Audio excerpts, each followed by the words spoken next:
Road వచ్చేసి పాత సారపాక నుంచి కొత్తగూడెం పోయే రోడ్డు వరకు ఉంటుంది. 30 అడుగుల నుంచి 50 అడుగుల రోడ్డు ఉండేది ఒక డొంక. అప్పట్లో కర్ణం గారి దగ్గర నుంచి కూడా మన గేదెలు ఆవులన్నీ ఇటు నుంచి అడుగు నుంచి బండి కట్టెల మీద తీసుకొచ్చే రోడ్డు అనమాట ఇది.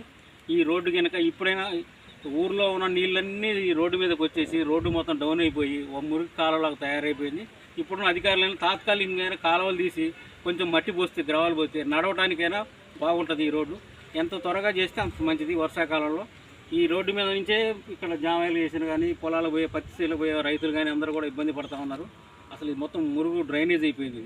ఇది మొత్తం కనుక శుభ్రం చేసి తాత్కాలికంగా మట్టి తోలితే తర్వాత మంచి రోడ్డు వేయడానికి కూడా ఆస్కారం ఉంటుంది. తొందరగా చర్య తీసుకొని ఈ రోడ్డు ఈవో గారు కానీ మండల డెవలప్మెంట్ ఆఫీసర్లు చేసుకోవాలి. లేదంటే ఐటీసీ వారి సిఎస్ఆర్ ఫండ్ నుంచి కూడా దీన్ని డెవలప్మెంట్ చేయడానికి కూడా అది ఆస్కారం ఉంది.